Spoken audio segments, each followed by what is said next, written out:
Hoje conversando com você sobre finanças. A gente quer aqui passar para você orientações financeiras, sim, só que hoje, dentro da visão bíblica. O que é que a Bíblia tem ensinado, tem para dizer para a gente a respeito de finanças e do nosso controle, da nossa orientação, da nossa maneira de lidar com finanças. Já tivemos a explicação técnica, então, né, de uma forma bacana aí da gente gerenciar. Tem que conseguir poupar, tem que planejar. Mas e a Bíblia? O que que ela diz a respeito disso? Eu vou continuar com a minha provocação, tá, Humberto? Ela valida essa questão? Como é isso? Bom, vamos lá então. Na verdade, a palavra de Deus, como a gente já disse, ela fala sobre todos os assuntos, inclusive a questão financeira. Aliás, a Bíblia fala 215 versículos, o Novo Testamento fala 215 versículos sobre fé, 218 sobre salvação e mais de 1.500 sobre dinheiro, riquezas ou finanças. Então, é claro que ela fala, e por exemplo, ela vai nos ensinar que nós devemos economizar. Quando a gente fala de economia, quando a gente fala de não endividamento, a Bíblia diz que a gente não deve se endividar. Provérbios 22:7 diz isso. O rico domina sobre os pobres. O que toma emprestado se torna servo do que empresta. Então, a questão de você não se endividar, e hoje a gente vê uma economia, a gente falava sobre isso aqui, a questão da cultura do Brasil, que não é uma cultura de poupança, mas é uma cultura de consumo, de gastar, de se endividar. Então, a importância disso, a Bíblia, o próprio livro de Provérbios, também vai nos ensinar que na casa do sábio há economia, mas na casa do tolo há despesas exageradas. Olha só. Se a gente for olhar, o Fábio disse aqui que a gente deveria guardar 20% da nossa renda para nós nos prepararmos para um momento de crise. Ora, nos lembremos de José. José do Egito. Ele se torna o governador de todo o Egito, liderando toda a nação egípcia, por ordem de Faraó. Após ele desvendar, após ele revelar, por inspiração divina, o sonho que Faraó teve. Os sábios do Egito não conseguiram, ele dá prisão, é levado diante de Faraó e lá ele interpreta os sonhos de Faraó. Então ele faz a interpretação de 7 anos de fartura e logo após 7 anos de fome, de escassez, de seca. Essa era a interpretação do sonho. Foi isso que ele foi chamado a fazer. Ele interpreta os sonhos de Faraó. Mas após interpretar os sonhos de Faraó com a sabedoria que Deus lhe deu, ele então diz assim: agora, faça o seguinte, Faraó. Se eu fosse o Senhor, eu faria o seguinte, usando uma linguagem popular. Ele diz: se eu fosse o Senhor, eu faria o seguinte: eu economizaria 1/5 durante o período de fartura de toda a riqueza que o Egito produzir. Esse 1/5 vai servir para suprir a carência dos 7 anos que virão de escassez. A fartura vai ser tão grande que esse 1/5 vai ajudar a suprir a necessidade nos anos de escassez. São os 20%. Ora, é isso. Os 20% do que foi falado aqui. Tá certo. E isso fez com que, quando ele viesse o momento da escassez, o suprimento armazenado fez com que José, na sua capacidade administrativa, e ele já havia sido mordomo na casa da primeira vez quando ele chega na casa de Potifar, quando ele chega ao Egito e é vendido para Potifar, ele se torna administrador, então ele havia ganho experiência ali naquela administração. Agora, ele assumindo a administração do Egito, nesse momento de crise, ele faz com que Faraó se tornasse ali o homem mais poderoso e mais rico daquela região. Gestão e planejamento, ou planejamento e gestão, né? Ele planejou. Planejar é olhar de uma forma estratégica, ver como a gente pode lidar com essa questão. Aqui a gente está falando de recursos, né? E aí dizer, tá bom, eu preciso poupar. Como é que eu vou fazer? Então, lá de toda aquela fartura, de tudo aquilo que entrou, e mesmo que se não tiver fartura, né, daquilo que entra, vamos tirar um pedacinho para a gente poupar, para garantir o momento da crise, né? Da crise. Exatamente, eu gostei muito da colocação, porque o Espírito Santo de Deus vai nos orientando, né? Ele falou, foi bom, ele fez, no caso também, recursos humanos lá na prisão, porque tratar com finanças, a gente sempre esbarra no recursos humanos, que é lidar com as pessoas, né? E é um ensinamento muito sábio, porque na verdade a crise é um teste. O que ele colocou, a palavra de Deus é que mostra, a crise é um teste, onde você vai ser testado, você vai ser provado. E o período de prosperidade foi o período em que ele não desperdiçou. Então, as páginas do livro sagrado vão nos orientar sempre a não desperdiçar. Ou seja, tudo que Deus faz é bom, é justo, é equilibrado, como ele bem colocou. Então, quando ele traduziu o sonho do faraó, ele foi a revelação divina. Depois ele foi o gestor daquele período. E eu gostaria só de colocar isso, porque quando você estuda também dentro da economia, o autor chamado Eduardo Gianetti, ele trabalha um conceito que é a origem biológica dos juros. E aí ele pega a história do La Fontaine, da formiga e da cigarra. Ou seja, a formiga trabalha durante o verão, a cigarra se diverte, e durante o período da escassez, a formiga tem um reservatório, porque elas trabalharam, e a cigarra ela tem que pedir o auxílio. E ele traz isso para o corpo humano. Aí entra um pouco a discussão do primeiro bloco, o aspecto psicológico de nós lidarmos com as finanças. Ele chama o córtex pré-frontal do ser humano como sistema lógico-racional. E o sistema límbico, o sistema instintivo, aquele que quer o prazer imediato, como a cigarra. E no Oriente, né, é a luta do dragão, que representa a mente, e o tigre, que representa as emoções. É até usado como um ideograma do Kendo, por exemplo. Então, o que acontece? Na verdade, é uma luta entre você satisfazer a necessidade do presente ou você renunciar à satisfação da necessidade no presente em prol do futuro. E garantir aí, a necessidade no futuro. Exatamente, achar um equilíbrio, como ele bem colocou, e a parte que ele falou do endividamento. Porque o que vem a ser o endividamento? Vem você comprometer uma renda futura, você ainda nem recebeu, mas você já gastou hoje. E no livro O Valor do Amanhã ele coloca, quando você deve, o futuro se torna o seu credor. Mas quando você poupa, aí você faz o juro ficar a seu favor. Aí o futuro se torna o quê? Não um credor, mas você vai receber crédito daquilo que você poupou, como os palestrantes já colocaram. Né? Perfeito, perfeito. O que a gente tem pela frente aí em termos da economia? Celeste, a gente tem uma crise bem profunda.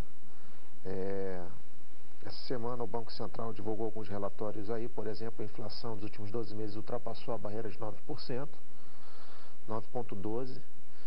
E a gente acredita, assim, através de estudos técnicos lá no IBMEC, na Fundação Getúlio Vargas, onde eu participo, que essa crise vai perdurar aí até 2016.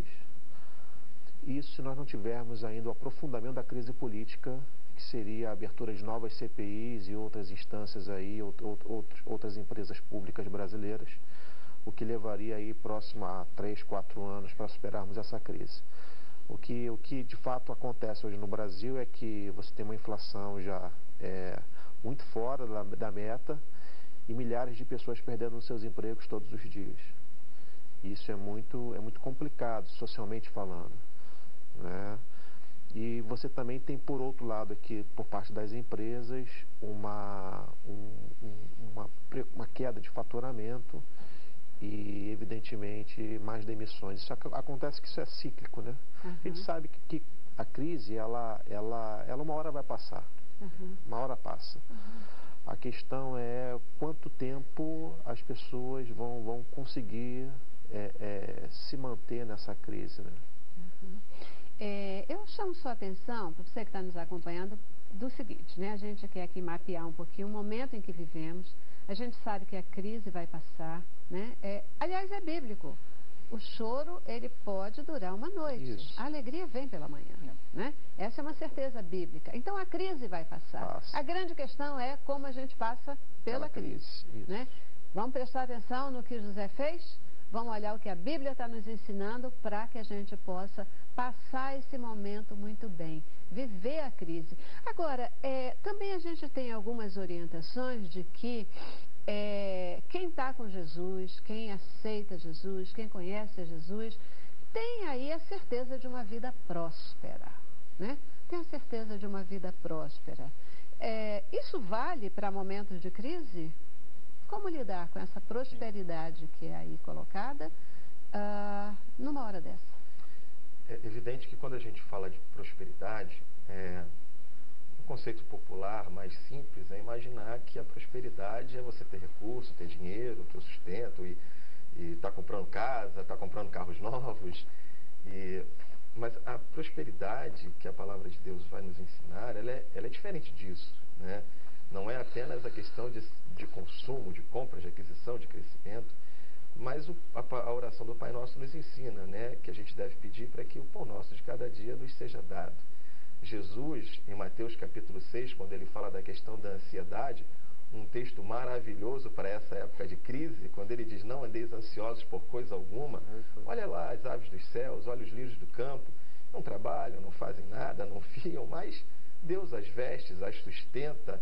Então, ele diz isso para nós e nos ensina isso. E o ensinamento dele é isso: buscai, pois, em primeiro lugar o seu reino e a sua justiça, e todas as outras coisas vos serão acrescentadas. Quer ver um elemento da prosperidade que a gente precisa entrar, que é dado por Deus? É a paz.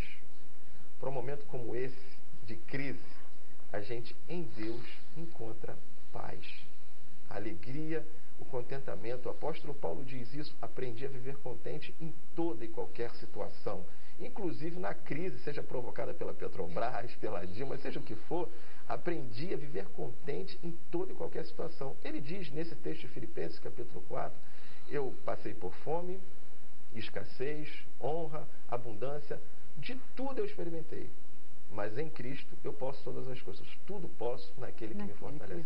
Esse é o aspecto da prosperidade, que é justamente o suprimento das nossas necessidades. Ele vai suprir as nossas necessidades no meio dessa crise, seja por que caminhos forem, trazendo paz e segurança para a gente enfrentar essa crise. Educação financeira e Bíblia. E aí, como enfrentar a crise biblicamente? O que fazer?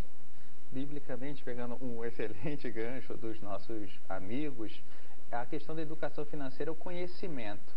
Conhecereis a verdade e a verdade vos libertará.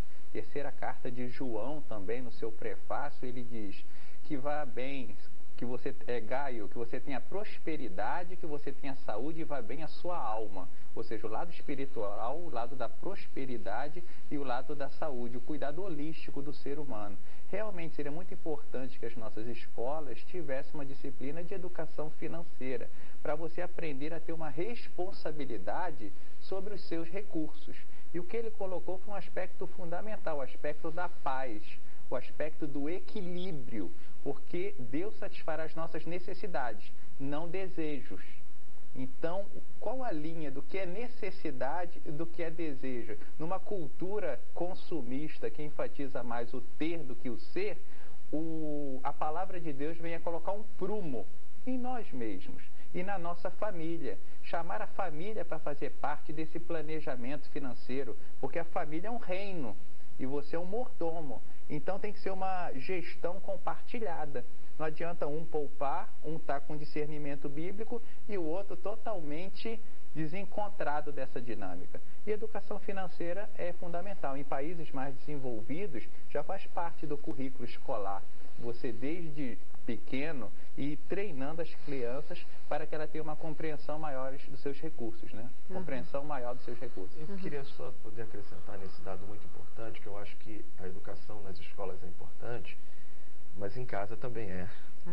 Meu pai, a mãe em casa, a gente já, dependendo da maturidade da criança, mas a partir... Eu não posso afirmar que é a idade correta, porque cada um tem uma maturidade, mas com 6, 7 anos a gente pode já começar a ensinar a lidar com dinheiro, uma mesada para a criança poder trabalhar. Eu acho que isso é importante. Dentro de casa, esse ensinamento também é fundamental.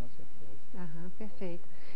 A gente está falando isso, né? A importância disso na escola, em casa, nas igrejas. Eu acho que são nas igrejas mesmo a gente poder trabalhar esse ensinamento, porque a gente já viu aqui, precisa ter conhecimento da situação, mas precisa se posicionar, né? Tem uma questão emocional, tem uma questão racional e a gente precisa lidar. É tempo de crise econômica, é tempo de crise política e é tempo da gente aprender a lidar com essa crise. Eu vou para o nosso intervalo e a gente volta para continuar falando sobre a Bíblia e as finanças. Como será o nosso próximo tempo, até 2016? Ventos mais escuros aí passando e a gente precisa se preparar para isso, né? Mas como fazer isso à luz da Bíblia? Vamos para o intervalo e a gente volta já.